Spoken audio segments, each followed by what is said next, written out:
లేవియాకాండము 1వ అధ్యాయము. యెహోవా మోషేను పిలిచి ప్రత్యక్షపు గుడారంలో నుండి అతనికి ఇలాగ సెలవిచ్చెను. నీవు ఇశ్రాయేలులతో ఇట్లనుము, మీలో ఎవరైనను యెహోవాకు బలర్పించినప్పుడు గోవుల మందలో నుండి గాని, గొర్రెల మందలో నుండి గాని, మేకల మందలో నుండి గాని దానిని తీసుకొని రావలెను. అతడు దహనబలి రూపముగా అర్పించినది గోవులలోనిదైన ఎడల నిర్దోషమైన మగదానిని తీసుకొని రావలెను. తాను యెహోవా సన్నిధిని అంగీకరింపబడినట్లు ప్రత్యక్షపు గుడారం యొక్క ద్వారమునకు దానిని తీసుకొని రావలెను. అతడు దహనబలిగా అర్పించు పశువు తల మీద తన చెయ్యినుంచవలెను. అతని నిమిత్తము ప్రాయశ్చిత్తము కలుగునట్లు అది అతని పక్షముగా అంగీకరింపబడును.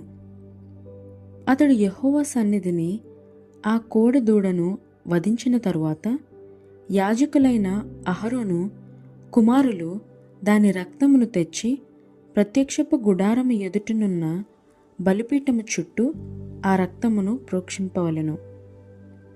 అప్పుడు అతడు దహనబలి రూపమైన ఆ పశు చర్మమును ఒలిచి దాని అవయములను విడదీసిన తరువాత యాజకుడైన అహరోను కుమారులు బలిపీఠము మీద అగ్ని ఉంచి ఆ అగ్ని మీద కట్టెలను చక్కగా పేర్చవలెను. అప్పుడు యాజకులైన అహరోను కుమారులు ఆ అవయవములను, తలను, క్రొవ్వును బలిపీఠము మీదనున్న అగ్ని మీద కట్టెలపైని చక్కగా పేర్చవలెను.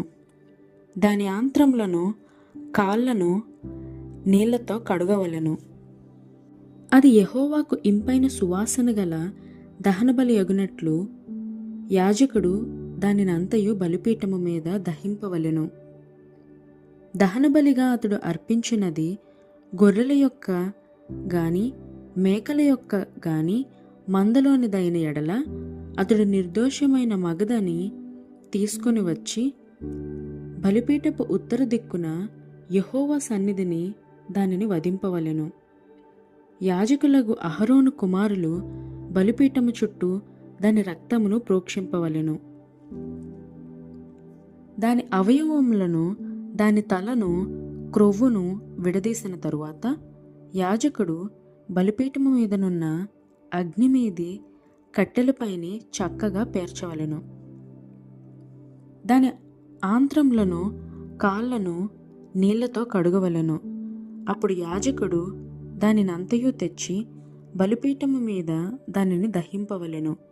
అది దహనబలి, అనగా యెహోవాకు ఇంపైన సువాసన గల హోమము. అతడు యెహోవాకు దహనబలిగా అర్పించినది పక్షిజాతిలోనిదైన ఎడల తెల్ల గువ్వలలో నుండి గాని, పావురపు పిల్లలో నుండి గాని తేవలెను. యాజకుడు బలిపీఠము దగ్గరకు దాన్ని తీసుకొని వచ్చి దాని తలను త్రుంచి బలిపీఠము మీద దాన్ని దహింపవలెను. దాని రక్తమును బలిపీఠము ప్రక్కను పిండవలెను. మరియు దాని మలముతో దాని పొట్టను ఊడదీసి బలిపీఠము తూర్పు దిక్కున బూడిదను వేయు చోట దానిని పారవేయవలెను. అతడు దాని రెక్కల సందున దాని చీల్చవలెను గాని అవయవ విభాగములను విడదీయకూడదు. యాజకుడు బలిపీఠము మీద, అనగా అగ్ని మీది కట్టెలపైని దానిని దహింపవలెను. అది దహనబలి, అనగా యెహోవాకు ఇంపైన సువాసన గల హోమము.